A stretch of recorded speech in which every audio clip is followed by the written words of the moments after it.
Excellency Syed Yousaf Raza Gillani, the Chairman of the Senate of the Islamic Republic of Pakistan and the former Prime Minister of Pakistan, to deliver his keynote address. Bismillahirrahmanirrahim. Mr. Azam Nazir Tarar, Federal Minister for Law, Justice and Human Rights, and elected chair of the OIC conference, Excellencies, distinguished ministers, representatives of the Organization of Islamic Cooperation, members of the OIC Secretariat, honorable delegates, Assalamu alaikum. It is a great honor to welcome you to Pakistan and to address this distinguished gathering at the 9th OIC Ministerial Conference on Women. As we launch deliberations of this extraordinary event, let us remember that the rights, dignity, and empowerment of women are deeply rooted in Islam. 14 centuries ago, Islam elevated the status of women by recognizing the rights to education, property ownership, inheritance, economic participation, and respect as equal members of society. At a time when women in many parts of the world were denied basic rights, Islam established principles of justice, dignity, and opportunity for women. The Holy Quran repeatedly affirms the equal worth and spiritual status of men and women, while the life of the Holy Prophet Muhammad, peace be upon him, provides enduring examples of women's leadership, entrepreneurship, scholarship, and social contribution. Today, as we gather under the theme Women's Economic Empowerment for Sustainable Development, we are reminded that empowering women is not only merely a development priority, it is both an Islamic obligation and an economic necessity. First and foremost, allow me to acknowledge the remarkable women present in this hall, leaders, ministers, parliamentarians, entrepreneurs, scholars, and advocates who have broken barriers and become agents of positive change. Throughout history, Muslim women have played transformative roles in shaping society. From scholarship and commerce to science, governance, diplomacy, and philanthropy, they have contributed immensely to the progress of a civilization here. I deem it pertinent to honor and remember Shaheed Mohammad Benazir Bhutto, the first woman Prime Minister of Pakistan and the entire Muslim world. Today, Muslim women are following her proud legacy by continuing to distinguish themselves at national, regional, global levels, proving every day that given the opportunity and support, they have excelled in every sphere of life. Here I also commend Nobel laureate Malala Yousafzai. Excellencies, women constitute nearly half of the population of OIC member states, yet many continue to face barriers that limit their full participation in economic, social, and political life. No nation can achieve sustainable development while excluding half of its human capital from opportunity, leadership, and decision-making. Pakistan remains firmly committed to advancing women's empowerment through education, digital inclusion, entrepreneurship, financial access, and decent employment opportunities. Through the Benazir Income Support Program and its Wasila-e-Taaleem initiative, millions of women have gained direct financial support and greater economic security. These programs have not only reduced poverty among vulnerable households, but have also significantly increased school enrollment and retention of girls, helping break cycle of intergenerational poverty. Pakistan has expanded opportunity for women entrepreneurs through dedicated financing facilities under the State Bank of Pakistan, support for women-led small and medium enterprises, and digital skills programs. These initiatives have enabled thousands of women to establish businesses, access financial services, participate in e-commerce, and contribute more actively to the national economy. Increasingly, Pakistani women are emerging as business leaders, innovators, and contributors to economic growth. Economic empowerment must also be accompanied by meaningful participation in decision-making processes.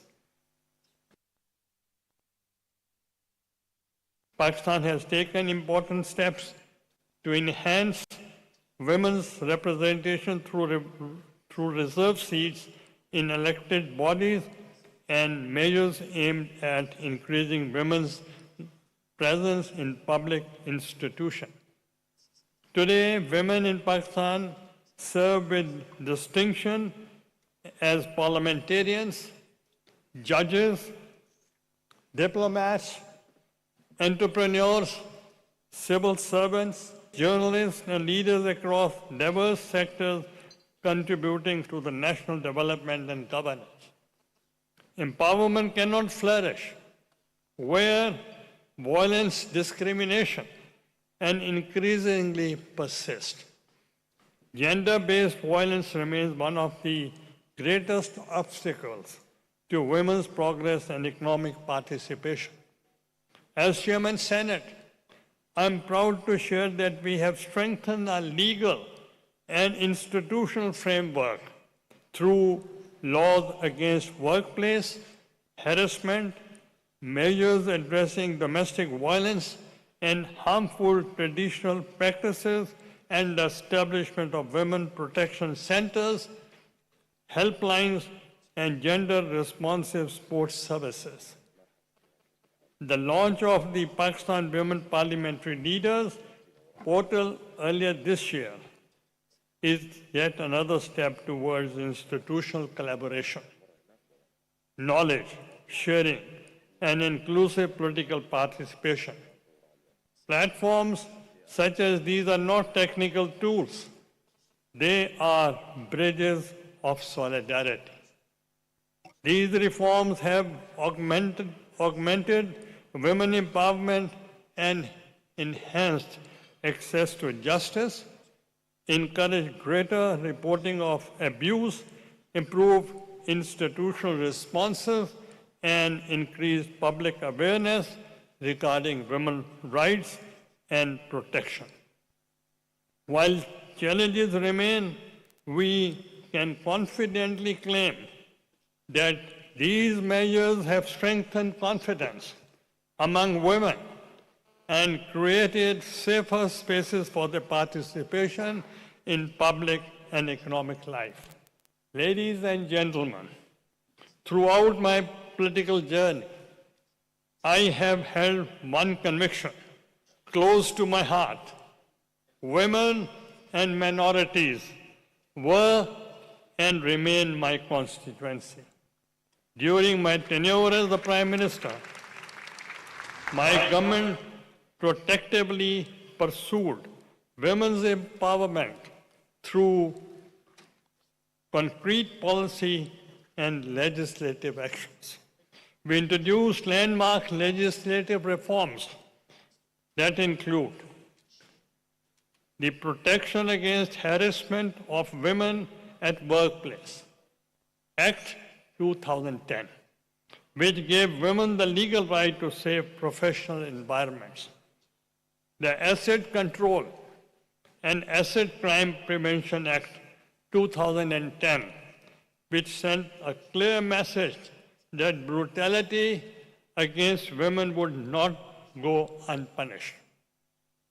The Prevention of Anti-Women Practices Act 2011, criminalizing money, forced marriages, and other harmful customs.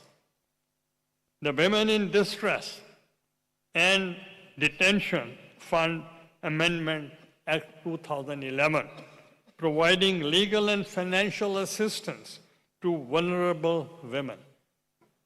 While some legislative efforts required further struggle, the direction was clear. Pakistan would not stand still in the face of injustice. A moment of profound personal pride was the launch of Benazir's Income Support Program. It was a transformational shift in household economics. By placing financial resources directly into the hands of women, we made millions of them economic decision makers. We moved the charity to dignity, from dependency to empowerment. My government also declared December 22nd as Working Women Day to acknowledge that Pakistan's economic, social, and democratic vitality rests finally on the shoulders of its women. I take pride in the fact that the Women's Parliamentary Caucus, too, was created during my tenure as Prime Minister. It is a symbol of our political democratic commitment towards ensuring that women issues remain central to parliamentary discourse. But, ladies and gentlemen, legislation and policy actions alone do not define a nation's progress. Education and health remain the foundations of sustainable empowerment. Every girl educated is an investment in a stronger economy, healthier families, and more resilient communities. Pakistan has expanded access to education through scholarship programs, stipends, and targeted initiatives designed to improve girls' enrollment and retention, particularly in underserved and marginalized areas. These efforts have enabled thousands of girls to continue their education and pursue opportunities previously beyond their reach. Similarly, investment in maternity, I strongly believe,